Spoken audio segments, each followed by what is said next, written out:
Hi friends, आपका हमारे YouTube channel अर्चना हिंदी साहित्य अध्ययन में बहुत बहुत स्वागत है। आज हम रीतिकाल के बारे में पढ़ेंगे, जो सरस्वती पांडे गोविंद पांडे की पुस्तक है। उसके महत्वपूर्ण कथनों को देखेंगे, जो परीक्षा की दृष्टि से बहुत ही इम्पोर्टेंट है। यह हर परीक्षा में काम आएगी, आपकी तैयारी में यह मदद करेगी।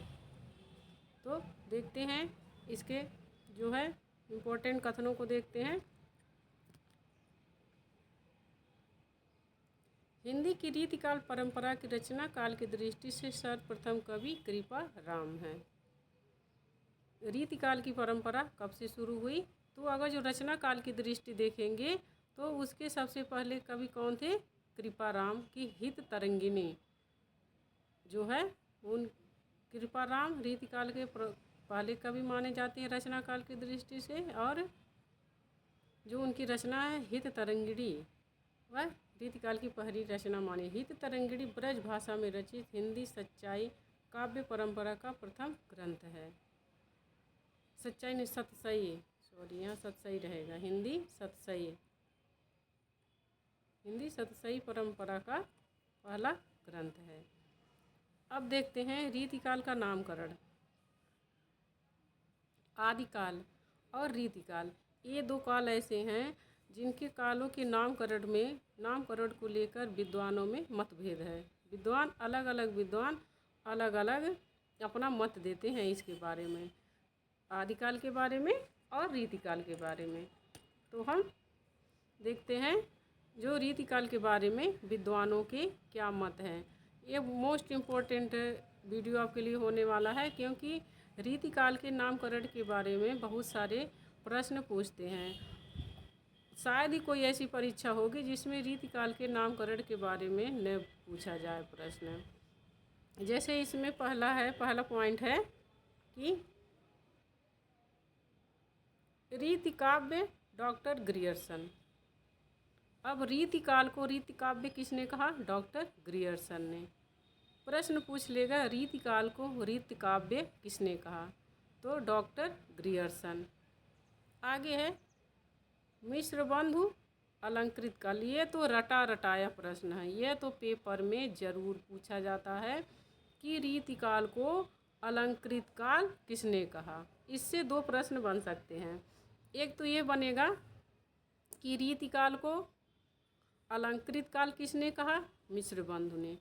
और ऐसे भी प्रश्न बनता है कि मिश्र बंधुओं ने रीतिकाल का नामकरण क्या किया है, क्या दिया है? तो अलंकृत काल। अक्सर सब लोग बोलते हैं कि जो विकल्प जो प्रश्न करना हमारे लिए अच्छा रहता है, लेकिन मुझे लगता है प्रश्न और इसके कथन और थ्योरी होती है, हमें उसको भी पढ़ना चाहिए। थ्योरी एक बार पढ़ लेंगे और हम अच्छे से पढ़ लेंगे, वो हमें चीज़ें याद हो जाएंगी, तो उससे संबंधित ही परीक्षा में प्रश्न पूछे जाएंगे। तो चाहे जैसे प्रश्न पूछ ले तो हम आराम से कर लेंगे। अगर जो हम थ्योरी पढ़ लिए कि जैसे रीतिकाल का नामकरण, ये पूरा जो बॉक्स है ये पढ़ लिए कि रीतिकाल को डॉक्टर ग्रियर्सन ने क्या कहा? रीतिकाल को रीतिकाव्य। मिश्र बंधुओं ने क्या कहा? अलंकृत काल। तो ऐसे जितने भी हैं, अगर जो इसको हम पढ़ लेंगे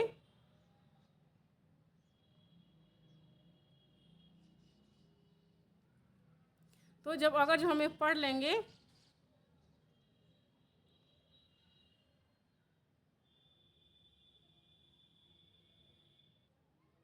तो चाहे जैसे अगर जो प्रश्न पूछे तो हम उसे आसानी से लिख सकते हैं, क्योंकि यही जो थ्योरी होती है यही सब प्रश्न बना के देते हैं।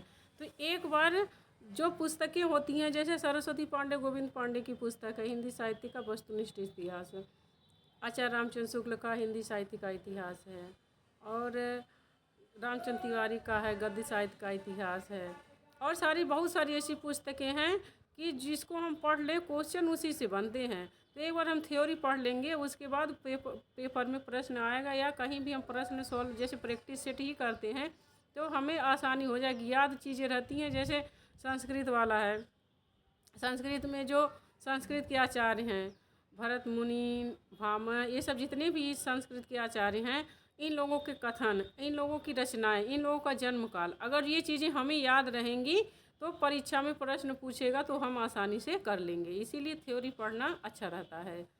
थ्योरी पढ़ना और साथ साथ क्वेश्चन करने से ये रहता है कि हमें पता चल जाती है कि हमारी तैयारी कितनी है और प्रश्न कैसे बनते हैं। प्रीवियस ईयर प्रश्न तो ज़रूर करना चाहिए। प्रीवियस ईयर प्रश्न पढ़ने से और करने से आइडिया हो जाता है कि कौन सा हमारे लिए इम्पोर्टेंट है और कौन सा नहीं, किस टॉपिक से प्रश्न ज़्यादा बनते हैं, किस टॉपिक से कम बनते हैं।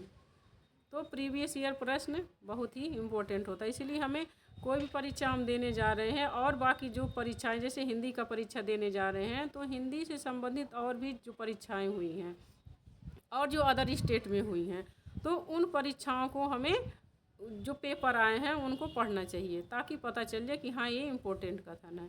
अब हम आगे देखते हैं। आचार्य रामचंद्र शुक्ल ने रीतिकाल को रीतिकाल ही कहा है। डॉक्टर रमाशंकर शुक्ल और आचार्य विश्वनाथ मिश्र ने इसे श्रृंगार काल कहा है। डॉक्टर रमाशंकर शुक्ल ने इसे कला काल कहा है और त्रिलोचन ने इसे अंधकार काल कहा है। ये तो हो गया नामकरण के बारे में। अब जो होता है हिंदी साहित्य में कोई भी चीज़ें निश्चित नहीं होती। अलग अलग विद्वान अपने अपने अनुसार अपने अपने इतिहास में अलग अलग नाम दिए। जैसे रीतिकाल को ही ले लो, इसमें अलग अलग विद्वान अलग अलग नाम दिए हैं। ऐसे ही रीतिकाल के प्रवर्तकों में अलग अलग विद्वान अलग अलग कवियों को मानते हैं कि रीतिकाल के प्रवर्तक कौन हैं। तो आगे हम देखेंगे रीतिकाल के प्रवर्तक। आचार्य शुक्ल जी ने चिंतामणि को माना है रीतिकाल का प्रवर्तक और डॉक्टर नगेंद्र ने केशवदास को माना है, क्योंकि जो शुक्ल जी हैं ये केशवदास को एक अच्छा कवि नहीं मानते, इन्हें कठिन काव्य का प्रेत कहते हैं, जो इनका बहुत ही प्रसिद्ध कथन है। पेपर में पूछ लेता है कि केशवदास को कठिन काव्य का प्रेत किसने कहा, और ये भी पूछ लेता है कि इनका कथन है शुक्ल जी का कि केशवदास को कवि का हृदय नहीं मिला था। जो एक कवि के लिए पास हृदय होना चाहिए था वह इनको नहीं मिला था। तो ऐसे इम्पोर्टेंट कथन हो जाते हैं, ये आप ध्यान में रखना। तो आगे है आचार्य विश्वनाथ मिश्र ने श्रृंगार काल को 3 भागों में बांटा है। जो विश्वनाथ मिश्र हैं इन्होंने श्रृंगार काल मतलब रीतिकाल को 3 भागों में बांटा है। आगे है रीतिबद्ध। अब प्रश्न कभी कभी पूछ लेता है कि रीतिबद्ध किसे कहते हैं। तो रीतिबद्ध उसे कहते हैं जो रचना लक्षणों उदाहरणों से युक्त होती है, उसे रीतिबद्ध कहते हैं। यही पूछ लेगा। मतलब जो काव्यांग हैं, काव्य की रीतियां हैं, उसके अनुसार जो रचना, जैसे काव्यांग रस छंद अलंकार, जो आचार्य जो कवि रस के ऊपर लिखेंगे, छंद के ऊपर लिखेंगे क्या, तो वो रीतिबद्ध कवि कहलाते हैं। रीति सिद्ध है, रीति की बधी परिपाटी के अनुकूल स्वतंत्र काव्य रचनाएं। माने रीति सिद्ध वे कवि होते हैं जो जिनकी रचनाओं को पढ़ करके लगता है कि हाँ इन्हें रीति का जो काव्य के अंग है उनकी पूरी जानकारी है, लेकिन तो वो काव्य के अंगों पर अपनी रचना नहीं लिखते हैं। और रीति मुक्त हैं कि जो रीति परंपरा की साहित्यिक रूढ़ियों से मुक्त होकर रचनाएं करते हैं। यह अपने जो होता है अपने हृदय की बात करते हैं, किसी न काव्य की रीतियों पर करेंगे न किसी चीज़ पर करेंगे, इनके मन में जो भाव हैं वह व्यक्त करेंगे। जैसे रीतिबद्ध में हैं चिंतामणि, पद्माकर, ये सब, और मतिराम, ये सब रीतिबद्ध कवि हैं। बिहारी रीति सिद्ध कवि हैं। रीतिमुक्त कवियों में घनानंद, बोधा, ठाकुर, आलम, ये सब मोस्ट इम्पोर्टेंट कवि हैं, रीतिकाल के रीतिमुक्त कवि हैं। आगे है अब भूषण हैं। भूषण रीतिबद्ध कवि हैं। भूषण के बारे में कथन है कि भूषण ने जिन 2 नायकों की कृति को अपने वीर काव्य का विषय बनाया वो अन्याय दमन में तत्पर हिंदू धर्म की संरक्षक 2 इतिहास प्रसिद्ध वीर थे। माने इसमें बता रहे हैं कि जो भूषण ने अपने काव्य में जिन 2 नायकों का वर्णन किया है वह हिंदू राजा थे और दोनों इतिहास के प्रसिद्ध वीर थे। छत्रसाल दशक महाराज छत्रसाल और शिवाजी, यह दोनों के दरबार में कवि हैं। यह कहते हैं कि छत्रसाल की बखानो शिवराज को छत्रसाल और शिवराज इन 2 राजा के दरबारी कवि थे, माने शिवाजी को। कहा जाता है जो छत्रसाल के राजा थे इनकी पालकी में कंधा लगाए थे। और यह क्या वीर रस के इनकी वीरता के बारे में वर्णन किए हैं भूषण। तो भूषण के बारे में आगे कथन है, उनकी प्रतिभक्ति और सम्मान की प्रतिष्ठा हिंदू जनता के हृदय में उस समय भी थी और आगे भी बराबर बनी रही या बढ़ती गई। माने इसमें बातें कर रहे हैं शिवाजी के बारे में और छत्रसाल के बारे में कि उन दो राजाओं के प्रति जो लोगों की भक्ति और सम्मान है वो हिंदू जनता के हृदय में तब भी थी और आज भी है। आगे है, भूषण वीर रस के उदाहरण सारी जनता के हृदय की संपत्ति हुए। भूषण के वीर रस के उदाहरण सारी जनता की हृदय की संपत्ति हुए। आगे है, शिवाजी और छत्रसाल की वीरता के वर्णन को कोई कवियों को झूठी खुशामद नहीं कह सकता। अगर जो ये है, क्योंकि इसमें कल्पना नहीं है, इसमें जो जैसा उन्होंने देखा था वैसा ही लिखा है, तो कवियों की झूठी खुशामद नहीं है। वे हिंदू जाति के प्रतिनिधि कवि हैं। कौन? भूषण।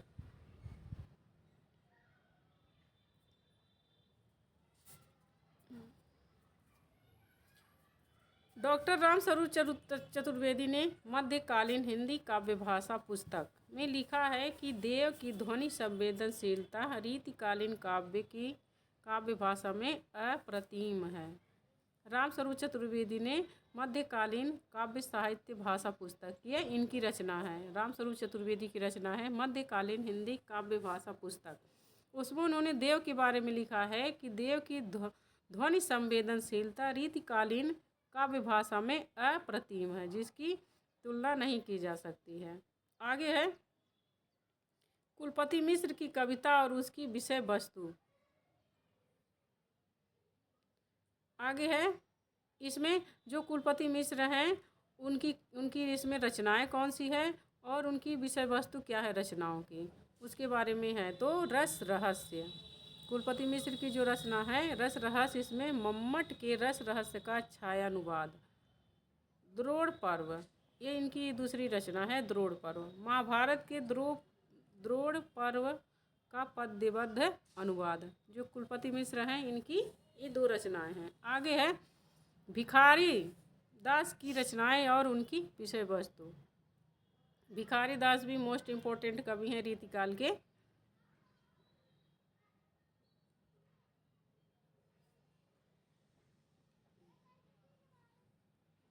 भिखारी दास जो इनकी रचना है नामकोश ग्रंथ है। रस सारांश, रस के भेद और उपभेदों का वर्णन है रस सारांश में।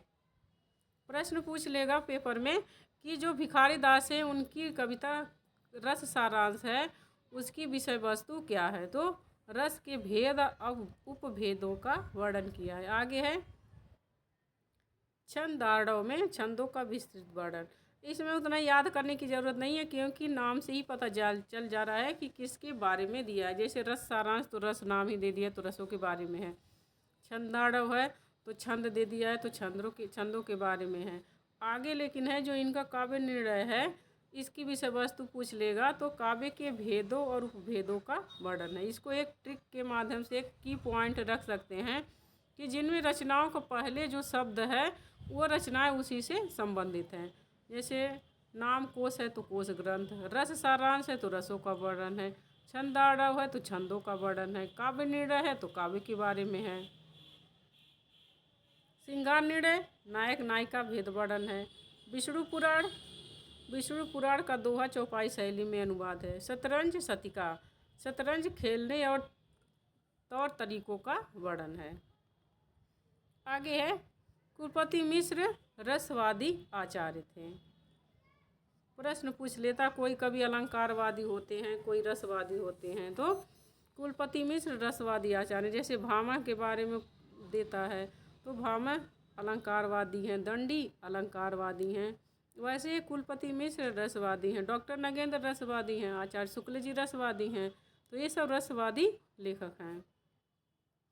आगे है, देव की कविता जिन्होंने अभिधा सप्तशक्ति को महत्व देते हुए अपने काव्य रसायन में लिखा। ये मोस्ट इम्पोर्टेंट है। अगर जो ये पंक्तियाँ दे करके पूछ लेगा किस कवि की पंक्तियाँ हैं, ऐसे भी प्रश्न पूछता है। अभिधा उत्तम काव्य है, मध्य लक्षणालीन, अधम व्यंजना रस विरस, उल्टी कहत नवीन।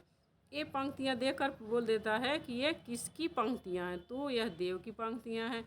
ये पंक्तियाँ दे करके पूछ लेगा कि देव के किस काव्य की। अगर जो पेपर टफ बनाएगा तो ये पंक्तियाँ दे देगा और पूछ लेगा कि ये देव के किस रचना से ली गई हैं, तो काव्य रसायन।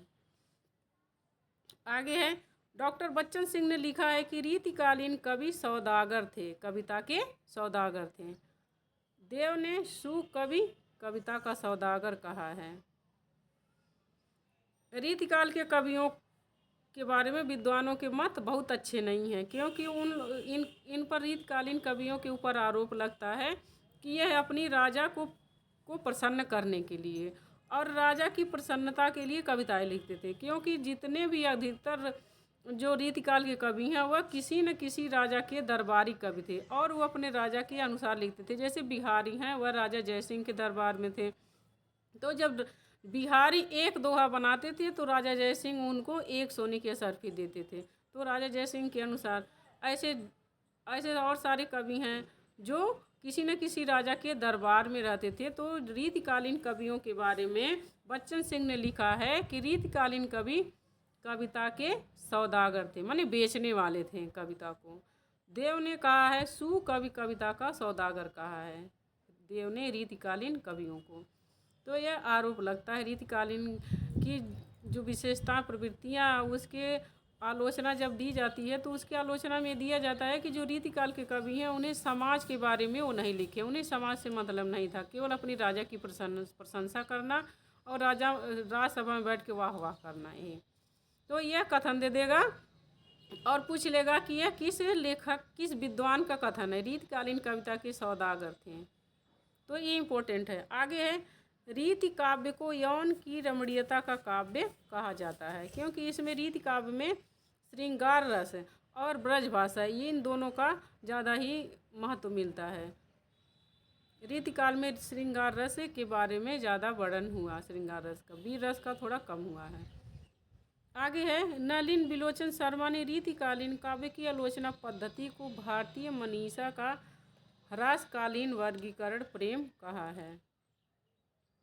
आचार्य शुक्ल ने बिहारी को रसवादी माना, जबकि डॉक्टर नगेंद्र ने ध्वनिवादी स्वीकार किया। तो अलग अलग विद्वान अलग अलग कवियों को अपने अपने हिसाब से मानते हैं।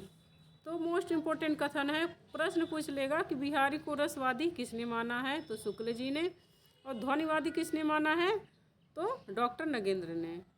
श्री राधाचरण गोस्वामी ने बिहारी को पीयूष वर्षी मेघ की उपमा दी है। मोस्ट इम्पोर्टेंट कथन है। आगे है, बिहारी सतसई के बारे में किसी कवि ने उसकी प्रशंसा की है। बिहारी सतसई के जो दोहे हैं कि सतसैया के दोहरे ज्यों नावक के तीर, देखन में छोटे लगे बेधें सकल शरीर। और बिहारी के बारे में ये भी कहा जाता है कि थोड़े में ज़्यादा कहते हैं, जैसे गागर में सागर भरना। यह किस कवि के लिए कहा जाता है, बिहारी के लिए। आगे है, जॉर्ज ग्रियर्सन के अनुसार, जॉर्ज ग्रियर्सन के क्या मत हैं।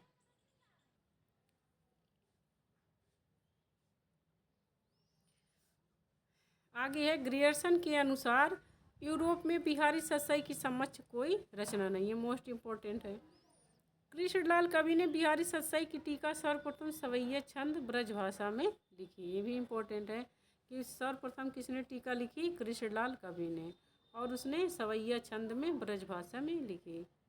आगे है, बिहारी सतसई में 719 या 713 दोहे हैं, कहीं कहीं 717 भी देता है। आचार्य शुक्ल के अनुसार श्रृंगार रस के ग्रंथों में जितनी ख्याति और जितना मान बिहारी सतसई का हुआ उतना और किसी का नहीं।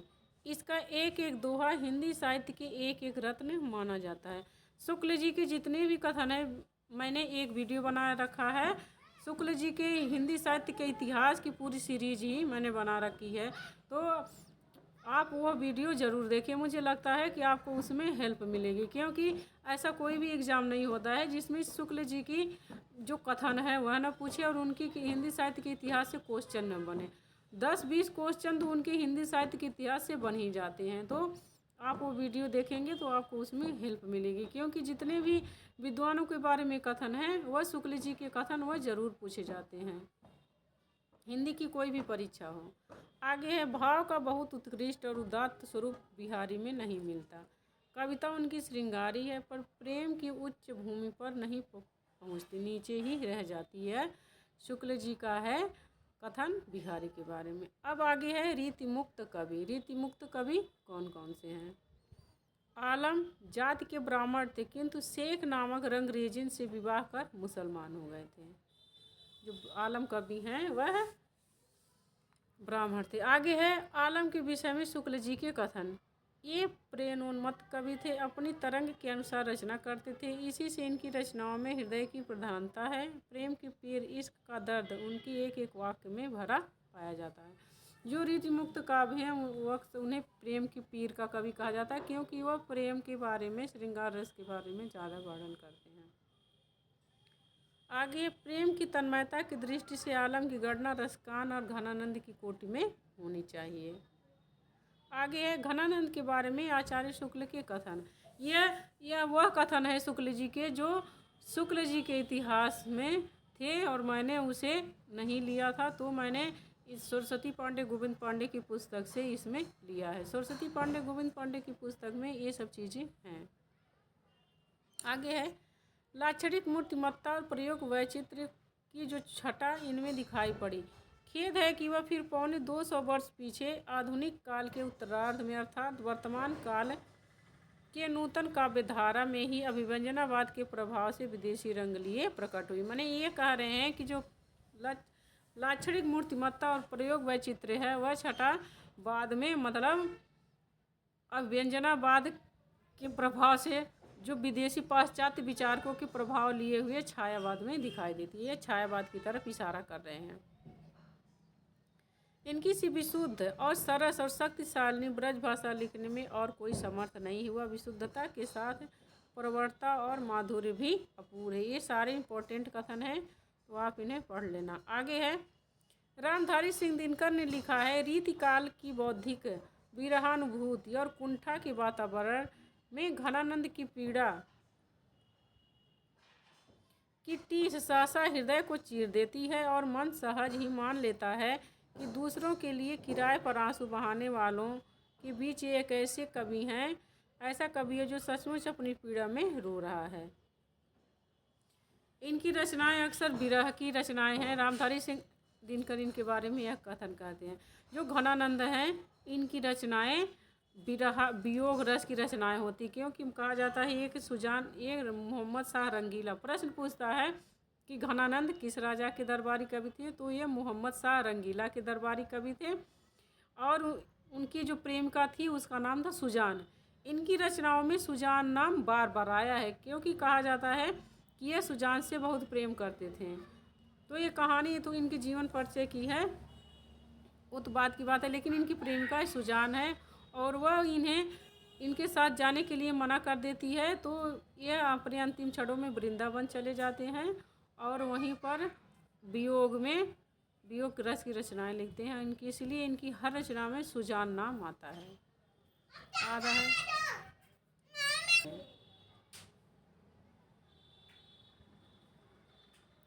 आगे कवि बोधा का नाम वास्तविक नाम बुद्धिसेन था।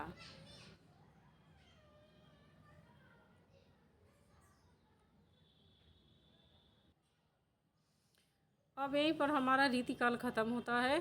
फिर अगला वीडियो हमारा रहेगा आधुनिक काल के बारे में, आधुनिक काल के कवियों के बारे में। तो मिलते हैं नेक्स्ट वीडियो में, तब तक के लिए नमस्कार। अगर जो आपको यह क्लास हेल्पफुल लगे तो चैनल को सब्सक्राइब करिए, लाइक करिए और शेयर कीजिए दूसरों के पास, ताकि और लोग भी इसका लाभ उठा सकें। मिलते हैं नेक्स्ट वीडियो में, तब तक के लिए नमस्कार। कोई सुधार चाहते हैं, कोई कमी है आपको लग रही है, तो आप कमेंट करके हमें सजेशन दे सकते हैं, मैं उसे सुधार करने की कोशिश करूँगी। नमस्ते।